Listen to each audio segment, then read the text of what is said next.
روزے کا مہینہ ہو اور آپ کے ساتھ ایسا ہو جائے جو ہمارے ساتھ ہوا ہے تو یہ ایک نہ ماننے والی بات ہے۔ میں ہوں ڈاکٹر سعود اور آپ لوگ دیکھ رہے ہیں ڈاکٹر سعود ڈائری۔ ہر دیکھتی آنکھ اور ہر سنتے کان کو میری طرف سے سلام۔ دوستو، رمضان کا مہینہ ہو اور رمضان میں دوستوں کے ساتھ افطار کا ایک الگ مزہ ہے۔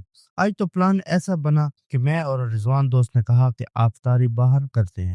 میں جیسے ہی تیار ہوا اور اپنے روم سے باہر نکلا، ہاسٹل میں دیکھا تو ایک دوست کوکنگ کر رہا تھا۔ میں نے پوچھا بھائی کیا پکا رہے ہو؟ تو وہ بولا یار چاول ہی بنا رہا ہوں افطاری کے لیے۔ اسے بائی بائی کیا، آگے کمرے سے آواز آئی اور ڈاکٹر سعود ادھر ہو۔ اندر گیا تو دیکھا وہاں بھی دوست لوگ افطاری کی تیاریاں میں مصروف تھے۔ میں نے کہا بھائی لوگ آپ لوگ مزے سے افطاری کریں، ہم بھی ذرا باہر کی دنیا دیکھ کر آتے ہیں۔ پھر میں اپنے موٹر سائیکل کی طرف گیا اور وہاں پر اپنے موٹر سائیکل پر بیٹھا اور بسم اللہ پڑھی اور بائک کو اسٹارٹ۔ یونیورسٹی کا ماحول بڑا ہی پرسکون اور سنسان تھا کیونکہ رمضان میں زیادہ اسٹوڈنٹ نہیں آتے، اس لیے مین کیمپس خاموشی سے سلگ رہا تھا۔ جیسے ہی میں یونیورسٹی کے گیٹ سے باہر نکلا تو میں نے سر پر رومال باندھ لیا کیونکہ بھائی راستے کی گرد و غبار سے بچنا بھی ضروری ہے۔ جیسے ہی میں فتح موڑ پہنچا تو وہاں کافی رش تھا، بڑی بڑی گاڑیاں، ٹریفک اور رمضان کی بھاگ دوڑ۔ پھر آگے گیا قریشی موڑ اور وہاں سے بھی سیدھا سٹی پہنچ گیا۔ نماز کا وقت بھی ہو چکا تھا، میں سیدھا ہسپتال کی مسجد چلا گیا، نماز ادا کی اور واقعی دوستوں، روزوں میں نماز پڑھنے کے بعد جو سکون ملتا ہے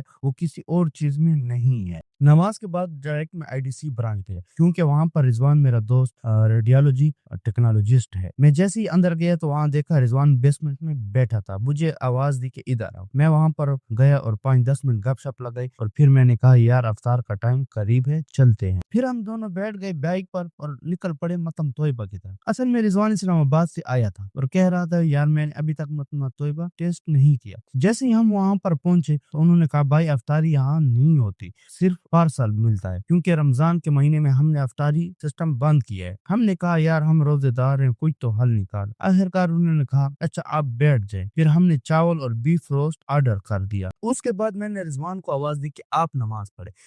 رضوان نے نماز پڑھنے کے بعد پھر میں نے نماز پڑھی اور بل ادا کی اور پھر سے اپنے موٹر سائیکل کو اسٹارٹ کر کے توپا والے بازار کی طرف ہم گئے کیونکہ وہاں پر گرد و غبار نہیں ہوتا اتنا۔ وہاں سے ہم سیدھا ڈائریکٹ گئے سویٹ کریم کے پاس کیونکہ یہ جو نیو برانچ کھلی ہے سویٹ کریم کی، یہاں کا سنا ہے کہ بہت ہی بہترین ٹیسٹ ہوتا ہے آئس کریمز کا۔ تو ہم ڈائریکٹ وہاں پر پہنچے تو ہم نے سب سے پہلے آرڈر دیا کنافہ ڈیزرٹ کا۔ بھائی صاحب جیسے کنافہ ڈیزرٹ آیا تو میں نے رضوان کو دیکھا اور رضوان نے مجھے دیکھا اور دیکھ کر ہنس پڑے کیونکہ وہ بہت ہی چھوٹا تھا، صرف ایک بندے کا تھا۔ ہم نے سوچا کہ کہیں 2 بندوں کا ہو جائے گا لیکن وہ ہم پر کافی نہیں تھا۔ پھر رضوان گیا اور ملٹن لاوا آرڈر دیا۔ اس کے بعد رضوان آیا تو ہم نے پہلے کنافہ ڈیزرٹ کھایا۔ جیسے کنافہ ڈیزرٹ ختم ہوا تو ادھر سے ملٹن لاوا بھی لے کر آئے۔ ملٹن لاوا کا بھائی جان جو ماحول تھا اور جو ٹیسٹ تھا بہترین تھا، کنافہ ڈیزرٹ بھی بہت ہی بہترین تھا۔ بہرحال ہم نے یہ سب کچھ کھایا اور جو ٹیشو پڑے تھے وہ میں نے اپنی جیب میں رکھے کیونکہ کبھی کبھار کام آ جاتے ہیں، اور اس کے بعد وہاں سے بل پیمنٹ کیا اور ہم نکل پڑے۔